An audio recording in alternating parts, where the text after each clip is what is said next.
On today's episode of Star Wars Factions Compared, we look at the ships used by bounty hunters.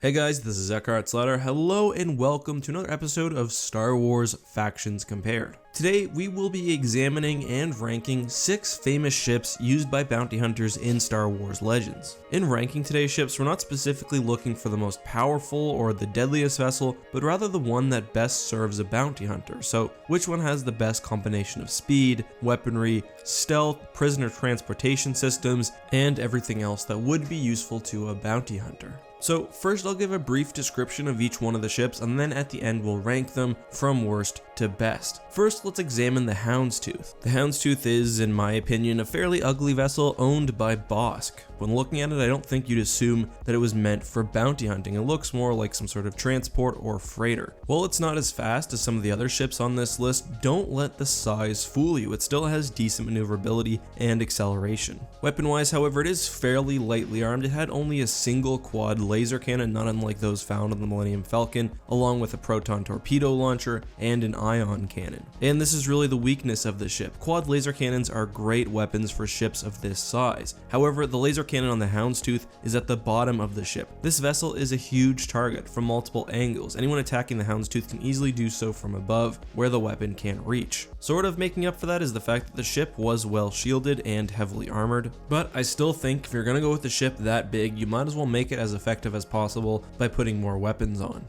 Other than that, the ship is what you'd expect for a bounty hunter. It had personal defenses on the inside, cells to keep prisoners, etc, etc. It did, however, have another ship known as the Nastasha Pup, which could operate as an escape craft, a scout vehicle, or a landing ship. Next we have the Slave 1, Ship of the Fett. Because we'll be covering the Slave 2 later, we're going to take the Slave 1 as it was in Jango's possession. The Slave 1 was, like the Millennium Falcon, one of the most heavily modified ships in the galaxy, using top-of-the-line military-grade parts. It was about a third of the size of the Houndstooth, but more heavily armed with twin blaster cannons, rapid-fire lasers, concussion missile launchers, and of course the seismic charge layer. Its engines were also heavily upgraded, giving it the speed of a snub fighter despite its size. That, along with state-of-the-art stealth and sensor systems, allowed the Slave 1 to do quick missions and go unnoticed. The Slave 1 could also track ships through hyperspace through special homing technology, and these upgrades were largely responsible for the Fett family producing 2 of the most famous bounty hunters of all time.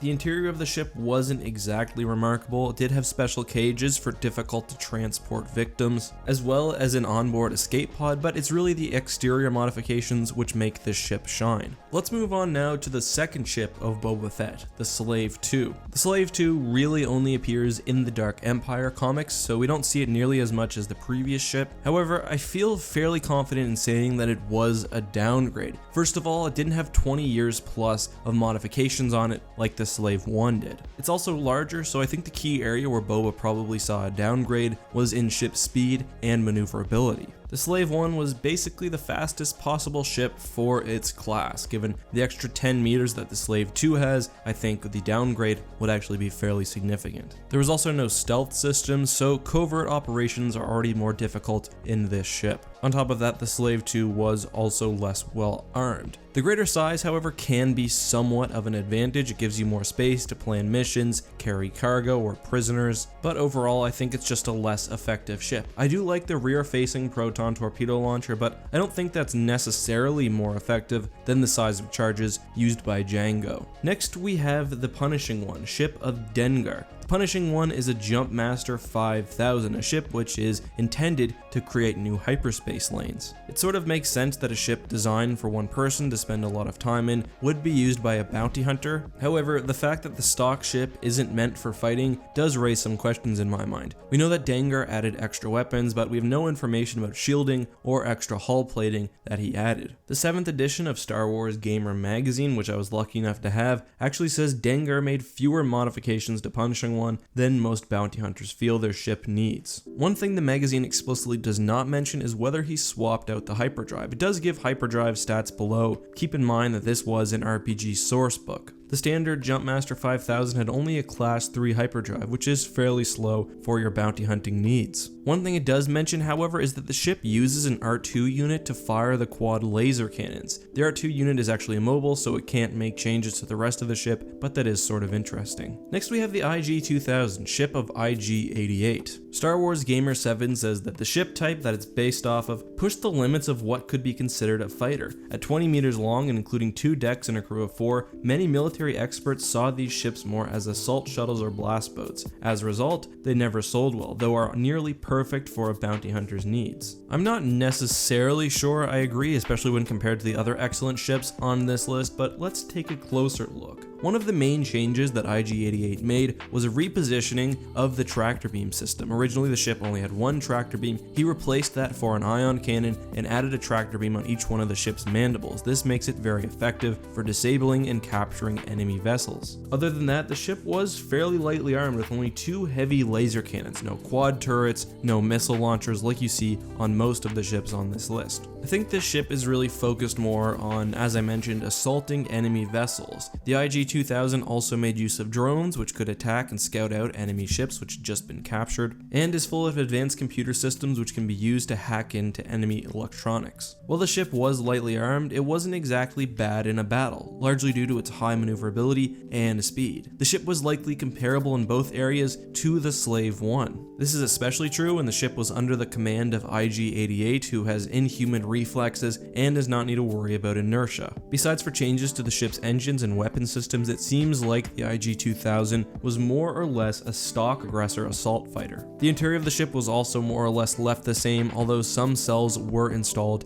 to transport prisoners. Finally, we have the Mist Hunter, ship of Zuckuss and Forlom. At 15 meters, the Mist Hunter is the smallest of the ships on this list and is more of a starfighter than an actual transport ship. This can make things difficult for bounty hunting, especially when you have a partnership like Zuckuss and Forlom, as there was extremely limited space. In fact, if you want to take any living prisoners aboard the ship, you have to drug them and place them in smuggling compartments. Like the Slave 1, the Mist Hunter was heavily upgraded with impressive sensor technology and a quasi-stealth system. It was also extremely fast, however not impressively armed even for a starfighter. It does have 2 forward-facing assault laser cannons, however that does put it at somewhat of a disadvantage when compared with the other ships on this list that have movable cannons or quad laser turrets.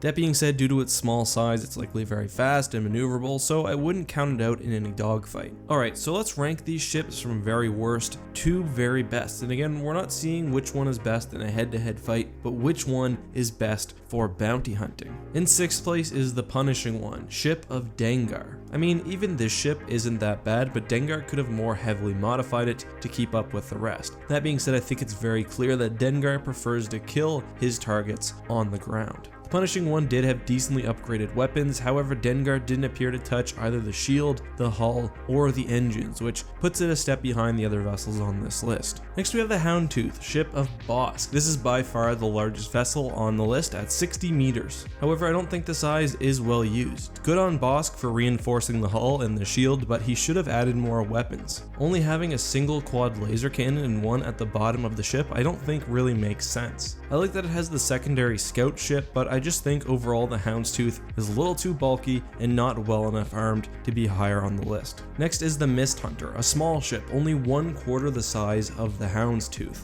It's not very well armed, but because it is so small, I think it could be used by a bounty hunter with some real piloting skill. On the other hand, the small size is definitely somewhat of an impediment, and I think you could make a good argument that the Houndstooth, which we just talked about, is actually the better ship. At number 3 is the IG-2000. I like how fast the ship is. I like that it has a focus on capturing enemies while they're in space, but the weapons are pretty meh, as is the shield technology. Still, it was heavily upgraded and purpose-built by IG-88 to be as effective as possible when piloted by a droid. Aside from the addition of a bit more shielding, I really don't think that there's a lot I would change about this ship. At number 2, we have the Slave 2. I think Boba Fett, along with his father, were the best bounty hunters when it came to modifying their ships. Somehow they crammed so much tech and military-grade hardware while still maintaining something that's extremely fast, light, and maneuverable. The Slave 2 just had less of that technology than the predecessor. I don't think its weapons were as good, it didn't have the special stealth system, it was larger, which did give Boba Fett more room, however it was also likely slower. The Slave 2 is amazing, but in my mind, it doesn't stand up to the number 1 ship on this list, its predecessor, the Slave 1 of Jango and later of Boba. The Slave 1 is, in my mind, the perfect bounty hunting ship. It makes use of heavy modifications to every system from shielding to propulsion to weaponry. It's very fast as a strike fighter while not being strike fighter size like the Mist Hunter. Again, every modification was top of the line, the best of the best, and I don't really see any way of beating the Slave 1, which is why it gets the number 1 spot on this list. That, however, is just my opinion. Agree, disagree, let me know down in the comment section and also by voting in the upper right hand corner and letting me know which ship you think is number 1. Anyway, thank you guys so much for watching. Until next time, this has been EckhartsLadder. May the Force be with you.